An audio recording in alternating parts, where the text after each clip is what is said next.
Engine.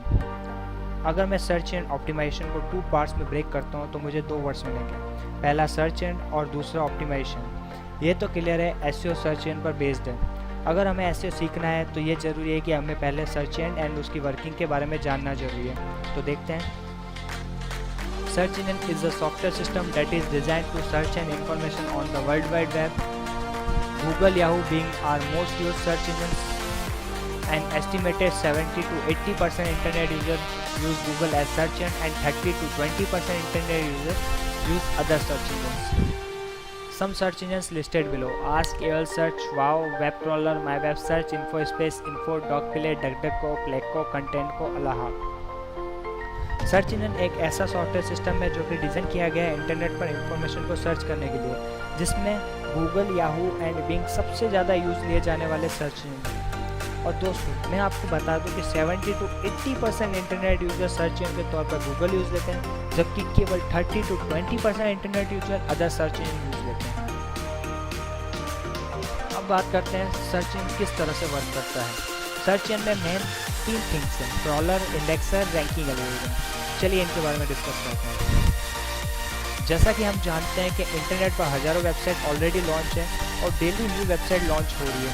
तो सबसे पहले सर्च इंजन के क्रॉलर एक्टिव होते हैं, जिन्हें हम स्पाइडर के नाम से भी जानते हैं। ये क्रॉलर जितनी भी वेबसाइट इंटरनेट पर लॉन्च है उनका सोर्स कोड रीड आउट करते हैं, या टेक्निकल लैंग्वेज में कहूँ तो क्रॉलिंग करते हैं, और उसे अपने यानी कि सर्च इंजन के लोकल सर्वर में स्टोर कर देते हैं। अब आप सोच रहे होंगे कि सोर्स कोड क्या है। सोर्स कोड वे कोड्स हैं जिसमें वेबसाइट बिल्ड हुई है। चलिए देखते हैं। सबसे पहले मैं यहाँ एक वेबसाइट ओपन कर देता हूँ। For example www.wsqtech.com।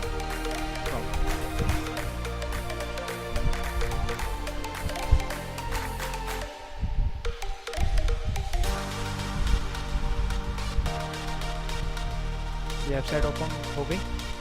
अब अगर मुझे इस वेबसाइट का सोर्स कोड देखना है तो मैं यहाँ राइट क्लिक करूँगा और view source code, view page source option choose करूँगा। अब आपके सामने न्यू टेब में सोर्स कोड ओपन हो जाएगा।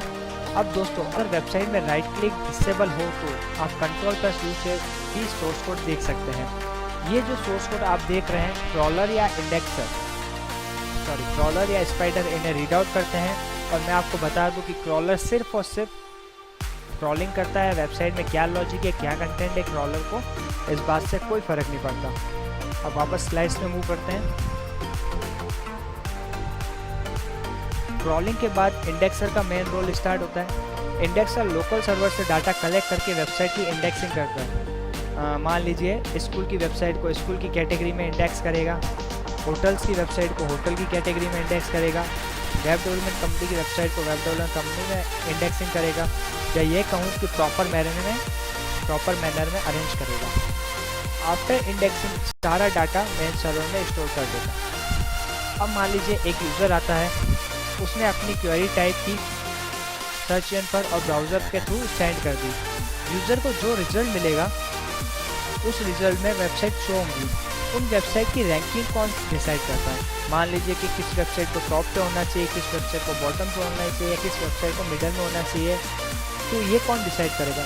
ये डिसाइड होता है रैंकिंग एल्गोरिथम के थ्रू। अलग अलग सर्च इंजन की अलग अलग रैंकिंग एल्गोरिथम्स होती है जो कि डिफरेंट गाइडलाइन पर बेस्ड होती है। तो रैंकिंग एल्गोरिथम उन गाइडलाइन को के अकॉर्डिंग किसी पर्टिकुलर कीवर्ड पर किसी वेबसाइट की रैंकिंग डिसाइड करता है। अब ये गाइडलाइन एंड रूल्स कौन कौन से हैं, इनके बारे में डिटेल्स में हमारे नेक्स्ट वीडियो में हम डिस्कस करेंगे।